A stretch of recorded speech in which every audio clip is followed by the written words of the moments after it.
Assalamualaikum warahmatullahi wabarakatuh. Hai dan sana sadonyo ba akabanyo. Hai orang Indonesia, apa kabarnya? Semoga diberi kesehatan, keselamatan, kebahagiaan. Sehat kantong, sehat pikiran pastinya ya. Untuk teman-teman yang udah mampir di Celotehan Nicut, bercerita yuk bersama Nicut. Kali ini aku akan membagi story pengalaman hidup. Ini sebenarnya itu mungkin banyak orang juga mendengarkannya. Kalian, sering mendengarkan kata curang itu kapan aja gitu.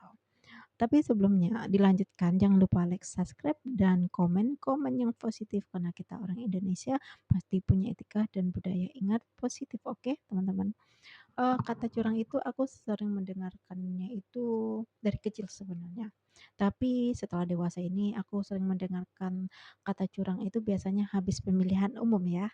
Kalau biasanya itu di pihak, yang kalah itu pasti ngomong si pihak yang menang ini akan bilang curang gitu kan.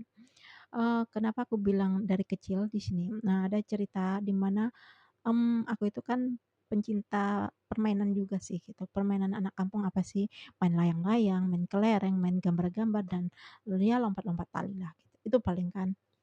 Dan di mana kalau aku itu tipe dari dulunya kalau mau ini nggak pernah beli gitu, nggak seperti teman-teman lainnya gitu dibekalin uang untuk, ya ibaratnya mereka belinya ke mainan gitu kan. Kalau aku umpamanya nih, kalau musim kelereng gitu kan, kalau setiap, Sabtu atau Minggu itu pasti udah ramai tuh di kampung gitu, maksudnya di rumah-rumah gitu kan. Apalagi kalau rumah di kampung itu kan lapangannya gede-gede ya, di mana itu biasanya anak remaja, anak-anak kecil-kecil gitu yang ngumpul, di situlah kebetulan waktu aku masih kecil itu, masih SD itu anak-anak kecil-kecil itu banyak dan anak-anak remaja banyak, anak-anak sekolah lah banyak lah gitu di sana kan. Paling kalau Sabtu itu setengah hari lah gitu masuknya ya, pulangnya cepat lah biasanya jam 11 sudah pulang gitu. Dan di mana kalau udah musim kelereng nih ya, kami itu nggak punya kelereng. Aku dan kakak aku itu kita nggak pernah beli kelereng, nggak punya punya modal kelereng gitu. Ya tapi pengen main gitu, gimana caranya itu ya kita harus jalan akalnya gitu. Dari kecil itu udah kepikiran seperti itu teman-teman. Di mana, kan ini ya, kalau anak remaja gitu ya SMP, SMA gitu, mereka kalau main kelerengnya itu pasti taruhannya itu per orang itu 5 kalau enggak 4 pokoknya gitulah, lebih dari 3 lah gitu kan. Terus mereka mainnya itu pasti, 5 orang atau lebih gitulah seringan gitu kan. Itu kami tuh cenderung cenderung itu berdiri di samping game itu gitu, tempat lapangan mainan itu gitu. Jadi kami nggak mihak ke siapa-siapa ya, kami di sini cuma bantu ngumpulin gitu, ibaratnya bukan berharap dikasih juga, enggak, cuma pengen aja ngumpulin gitu. Dan di sana itu kalau remaja itu ya anak-anak SMP, anak SMA itu dia pengen cari kenikmatan dalam main game itu doang gitu, kelereng itu doang gitu. Menang kalah nggak masalah gitu. Jadi udah kalau kita ngumpulin nih, pas ada yang menang nih ya, udah pokoknya ini kita kumpulin tuh kelerengnya kan banyak, mereka nggak mau ngumpulin juga gitu. Jadi udah nih kalau ada bocah-bocah udah berdiri di samping itu udah tahu merekanya gitu. Ngumpulin nih, ngumpulin terus nanti dikasih satu-satu gitu. Itu kan udah modal nih, modal, cuma sampai 3 kali lah kita bantuin gitu. Itu udah cukup lah modal untuk main gitu. Nih kalau aku mainnya itu ya pertama nih sesama yang dapat kelereng dari pemain lain kan, tuh main tuh. Terus ya alhamdulillah untungnya itu menang terus gitu. Kalau kalah pun nggak masalah soalnya nggak mengeluarkan duit di sananya gitu kan. Udah habis itu menang, nah akhirnya adalah pemain nih, biasanya ada nih anak yang selalu dibekali uang jajan kalau hari libur itu sama orang tuanya, ya termasuk beruntung lah gitu. Dan dia itu biasanya beliinnya itu kelereng. Nah dia belinya itu banyak ya, langsung 10 gitu. Terus ajak aku main nih, ajak aku main, menang menang menang, ini main gundu biasa ya, gundu ala kami lah gitu. Menang menang terus dan akhirnya ini si anak ini kelerengnya terkuras habis dong, karena dia ada modal duit, dia beli nih, beli sama aku nih. Itu bagi aku senang banget tuh, dapat ini kan, dapat ibaratnya, eee, permainan aku itu menghasilkan duit gitu. Dah akhirnya, main lagi nih, main kalah kalah. Setelah seperti itu duitnya udah habis untuk beli main kelereng, kelerengnya juga kalah, kembalinya pokoknya kelerengnya itu kembalinya ke aku lagi gitu kan. Di situ udah mulailah nih, mulai kayak emosi dia naik nih. Kalau aku dari dulu itu nggak mau cari ribut dan nggak mau juga ibaratnya nggak mau disalahkan, nggak mau juga jadi orang yang salah gitu, ngerti nggak? Jadi Ya kalau main ya cukup main aja, ya namanya juga game kan pasti ada kalah menangnya itu wajar gitu. Ya kan mungkin kenapa aku berpikir seperti itu, mungkin karena aku nggak mengeluarkan modal uang gitu kan, jadi nyantai aja nih. Dan udah nih kebetulan si, anak-anak ini kan mainnya emang di depan rumahnya si anak yang, dibilang dimodalin uang jajan sama orang tuanya nih. Di situ kan dia ya otomatis kalau orang tuanya kalau itu dia pergi ke namanya bertani lah gitu, pergilah gitu ke sawah, kalau nggak ngaret gitu kan. Udah, di situ ya ada neneknya, ada kakeknya, terus ada, sepupunya gitu, sepupunya seumuran sama aku gitu. Udah tuh, tahu nggak ujung-ujungnya apa?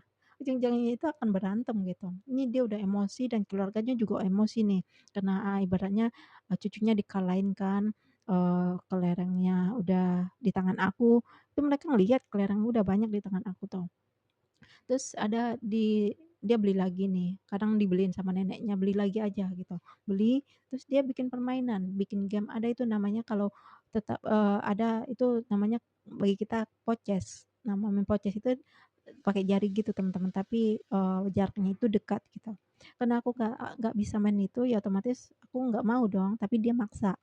Okelah maksa dan ibaratnya karena aku nggak bisa jadi aku bilang gini, aturannya, jangan terlalu jauh gitu kan. Emang aku nggak bisa kalau main poces itu aku nggak bisa gitu.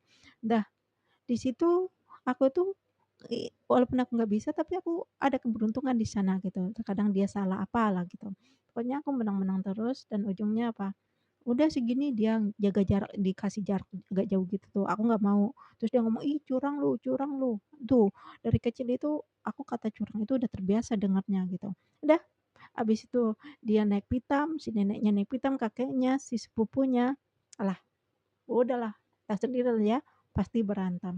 Tapi lucunya seperti ini, kalau dia itu berantemnya pasti satu keluarga. Kalau aku ya hadapinnya sendiri, kalau untung-untung ada kakak aku lihat, ya dia bantuin gitu. Pokoknya kita itu nggak pernah bawa masalah kita gitu, kita selesaiin sendiri nih, nggak pernah bawa ke rumah gitu. Udah, jadi orang tua nggak pernah tahu nih kita, habis diapain, ngapain, dijahatin atau diapain lah sama orang nggak tahu gitu. Jadi di saat udah dewasa ini, ada kan, ibaratnya setiap pemilihan itu presidennya siapa itu cenderungnya itu kan pasti ngomong, dia melakukan kecurangan nih." Sebenarnya nggak melakukan kecurangan, ibaratnya itu kan setiap itu ada triknya, pasti ada aturannya. Mereka itu tetap melakukan aturan, ya kayak akulah, di main kelereng itu ada aturannya. Tapi kalau kita bisa menguasai itu, otomatis kita bisa menang dong, kayak gitu. Makanya kata curang itu bagi aku udah biasa mendengarkannya gitu, dari aku kecil, dari ya ibaratnya itu sampai dewasa setelah ya lika-liku pemiluhan gitu. Dan kalian tahu, di tempat aku tuh kalau setiap ada waktunya pemilu itu ke rumah banyak. Jadi baju-baju partai itu banyak gitu. Terkadang aku juga kesel dan aku pernah protes sama ayahku, "Kenapa sih ini baju diapain?" Gitu kan. Kalian tahu kan mereka kasih baju pun bahannya kalau di kampung aku itu gunanya ya buat ke sawah, kalau enggak buat orang-orang sawah gitu loh. Ya gitu lah untuk menghalau burung gitu, itu gunanya. Soalnya bahannya nggak bagus, maka juga nggak mau pakai juga gitu. Dan, habis itu, aku nanya, "Kenapa sebanyak ini siapa yang dipilih?" Gitu, dan ayahku jawab, "Walaupun banyak udah terima aja," gitu. Pokoknya kalau ibaratnya itu siapa pun yang akan dipilih nanti, itu ya kan hati nurani masing-masing gitu, jangan ada yang tahu, itu rahasia gitu, kayak gitu. Jadi pokoknya pas politik-politik itu tentang ngomong kecurangan apa gitu, kadang aku ketawa gitu. Kadang yang sering berdebat itu kan si masyarakat biasa kan, itu udah bergulat tuh, berdebatnya kalau sehat sih oke ya, ini sampai ngotot-ngototan atau apa gitu, bagi aku percuma seperti itu. Soalnya apa, ya mereka bakalan salam-salaman juga, nah kalian musuhan berdua kan gitu, padahal kalian akan ditinggalkan di saat dia udah terpilih juga, dia udah nggak iniin lagi gitu kan. Mereka itu kan mendekatkan rakyat itu ya di saat mereka butuh, ya begitulah gitu ya.